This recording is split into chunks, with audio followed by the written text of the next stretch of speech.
It's the Therapeutic Drive-Thru. Let's talk combating worry with Doggie Dentures.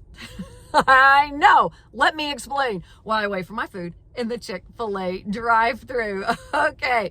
Worry, right? When we start worrying, a lot of us can worry too much. It can control our whole lives. Let's break it down, because worry is essentially your brain planning for worst case scenario. That's all it's doing. Your brain is designed to solve problems. So if you're sitting around with nothing to do, guess what? Your brain's gonna solve problems you didn't even know you had at that moment. You call it worry. Your brain calls it getting the work done, right? So what do I mean when I say you can combat worry with Doggie Dentures? Let me tell you. So way back when military personnel were getting ready to go in to get Osama bin Laden, right? They sit there and they plan out essentially worst case scenario. You know, they're like, we got our SEAL team. We're doing A to B to C to D, right? They don't stop there. They continue on worst case scenario planning. They go, okay, so we're going to do A. And if A fails, we're going to do this roundabout to B, but then we're going to fall in line to do C and then D. Okay. And it doesn't stop there. They plan every single detail. Worst case scenario, they plan that thing until there's no more planning. So much so that when they were planning the attack on Osama bin Laden, they knew there were a lot of tunnels in that area. So needless to say, they're taking in the canines.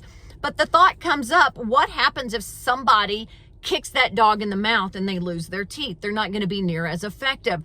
And so they designed canines, like little dentures for their dogs to wear. Like, I think about them as the vampire teeth you get at Halloween that you put over your real teeth, because it was important to protect their dog's teeth if he was going to bite Osama bin Laden. That's the kind of planning that they do. Now, every time I think about this scenario, I think the brains of the operation sitting in this room, right? All these high-ranking military personnel, man, they're smart. They know what they're doing. They're planning out this attack on Osama bin Laden. Here's our chance.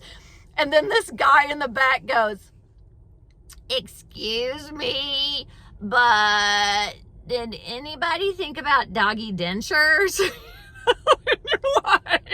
Everybody's sitting at the table. They're like, what? Doggie Dentures? Are you kidding me? So in my mind, that's what I think of when I hear that story. And that's exactly what I want you to think of when you start having those worrisome thoughts. When your brain is planning out worst case scenario, I want you to jump in with Doggie Dentures, okay? So let's say you're sitting at work, you got a meeting with the boss. Now all of a sudden your brain's like, oh, this is the day you're getting fired. You're gonna get fired. You're gonna lose your house. You're gonna be living on the street. Bam, insert Doggie Dentures. And think to yourself, okay, how could this really go wrong? I'm going to lose my job, and then I'm going to have to join the circus. So if I have to join the circus, what's my role going to be? Well, my mom was a clown, so maybe I could be a clown. Maybe I could just sell the popcorn, okay? Change that worry to far exaggerated Doggie Denture left field, and that's going to change that worrisome thought. It gives your brain something to create that's not near as stressful, won't nearly provoke as much anxiety as the original worry would do. So whenever your brain gets out of control planning worst case scenario, make sure you ask about Doggie Dentures. That's the Therapeutic Drive-Thru.